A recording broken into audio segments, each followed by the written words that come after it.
Hey everyone, welcome back to Forge College. Let's jump right into today's explainer, framing the integration, SegWit and Taproot together. This is a massive piece of your Bitcoin fundamentals capstone module. Now, if you remember our last lesson on synergistic effects and network scaling, we talked a ton about how SegWit's witness discount created what we call block headroom. It essentially carved out extra space in the blocks without inflating bandwidth costs. But, that naturally begs a pretty massive, fascinating question. Exactly how does Taproot use that extra SegWit headroom, right? I mean, we've got this extra space now, so what happens when these two massive upgrades move in together and start sharing the exact same transaction space? That's the core mystery we're unpacking today. We're going to figure out exactly how these two systems integrate.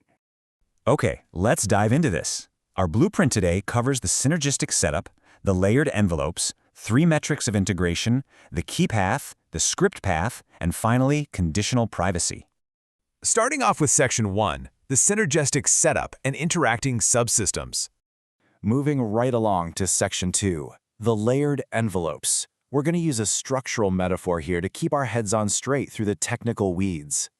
To really grasp what's happening on the blockchain, we have to stop looking at SegWit and Taproot as two totally independent upgrades just passing each other in the hallway. They're deeply interacting subsystems. So let's unbox this combined framework step by step using a stack of envelopes. Picture this. Step 1 is the outer envelope. This is your standard transaction metadata. The inputs, the outputs, the lock time, the whole shebang. Step 2, tucked inside that sits the witness envelope. This is the inner layer introduced by SegWit, holding the signatures and unlock data, kept completely segregated from the outer metadata. And finally, Step 3. Taproot sits right in the middle of that witness envelope and offers you a choice. You can either slip a single, perfectly sealed note inside, or you can force open a hidden compartment to reveal a complex, nerdy script. Next up is Section 3, 3 metrics of integration. Let's measure this blueprint. Now, every good engineer needs precise tools, right? We can't just wave our hands and say, oh, it's more private, or it's smaller. And this brilliantly illustrates how our physical envelope metaphor maps directly onto the harsh realities of on-chain metrics. The outer and witness envelopes dictate our baseline and discounted transaction weight delta, and, more importantly, Taproot's choice, leaving the note sealed versus opening the script compartment, directly impacts our indistinguishability and our observable script surface. Let's actually break those specific metrics down. Metric number 1, observable script surface. This simply measures how much of your actual script logic is laid bare on the blockchain for everyone in the world to see after you spend your coins. Think of it like leaving your living room curtains wide open at night. Anyone walking by can see your complex multi-sig setup or your time locks. Basically, the more bytes of script opcode and control blocks you reveal, the higher your surface area. Metric number 2 is the indistinguishability score. In the wild world of Bitcoin privacy, perfectly blending into the crowd is your absolute best camouflage. You want your transaction to look completely, painfully boring. This score measures exactly how well your highly engineered transaction masquerades as an everyday, mundane coffee purchase. Simply put, the higher the score, the better you blend in. And metric number 3 is the transaction weight delta. This measures the actual cost. Remember, SegWit gives us a nice discount on witness data, but those bytes still exist, and they still add weight to the block. So this metric highlights how the overall weight cost shifts depending on which Taproot path you choose to walk down. Let's look at Section 4, the key path, also known as the sealed note. This is our scenario A. Imagine a standard single-signer wallet that decides to use the Taproot key path spend. Here's exactly what happens. By choosing the key path, the wallet just slides a single, elegant Schnorr signature into the witness envelope. Because absolutely no TapScript is published, your observable script surface drops to practically 0. And since it's just one signature, your indistinguishability score is beautifully high. I mean, you look exactly like everyone else. It is a massive, absolute win across the board. But moving to Section 5, the script path, the revealed compartment. This is scenario B. What happens when things don't go according to plan? Let's say a complex time lock forces you to pop open that hidden compartment. Well, suddenly, the situation changes drastically.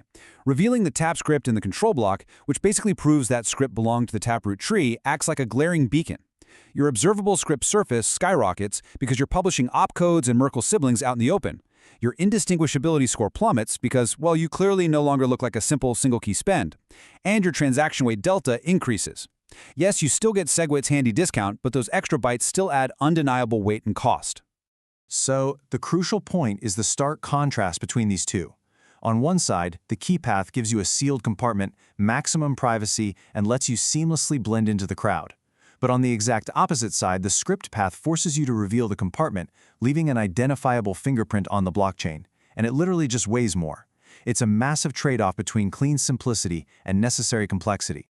Which brings us to Section 6, Conditional Privacy. Let's talk about the practical implication. This is probably the most important realization of this entire explainer sheet. True privacy on Bitcoin isn't just some magical baked-in guarantee. It depends entirely on how your wallet behaves out there in the real world. Specifically, how often does it use that script path fallback? If your tap script relies on really unique opcodes or rare structures, well, every single time you reveal it, you're chipping away at your anonymity set. You really risk watchers linking your outputs together because they recognize your specific, unique script fingerprint. But wait, because there's a brilliant little magic trick built into this integration that you're going to explore much deeper as you continue your learning programs. It's called musig-based aggregation. This is where multiple signers, say a massive corporate multisig, coordinate entirely off-chain. They do all their complex math privately, and then they publish just one single aggregated Schnorr signature to the blockchain using the key path. The result, to anyone looking at the blockchain, this massive multi-party setup is entirely indistinguishable from a boring single-key spend. It is literally an absolute masterpiece of conditional privacy working in our favor. Wrapping things up with our conclusion, the privacy trade-off and blueprint summary. Okay, here are the 3 core takeaways you absolutely need to nail down for your capstone paper. Number 1, Taproot fundamentally leverages SegWit's capacity and separation to offer its 2 paths. 2, when it comes to privacy, indistinguishability often matters far more than just counting raw bytes. And 3, script path reveals are a conditional privacy cost. They can cause lasting linkability if you aren't super careful. So, where do we go from here? Next up, we're going to look at technical interactions and transaction flexibility. We're going to dig right into the real nitty-gritty mechanics. We'll be looking at the actual control blocks, the Merkle branches, and the signature aggregation patterns that make all these incredible metrics possible. To wrap up, I want to leave you with this provocative thought as you prepare your hypotheses for the capstone. In the real world, how frequently will your specific wallet design default to the key path? And when exactly will it risk revealing its hidden blueprint via the script path? Ultimately, the answer to that question defines your actual privacy. I encourage you to keep exploring, keep questioning, and for sure, go check out more courses and fascinating Web3 topics over at Forge College. Just visit forge.college. Thanks for joining me, and I'll see you in the next explainer.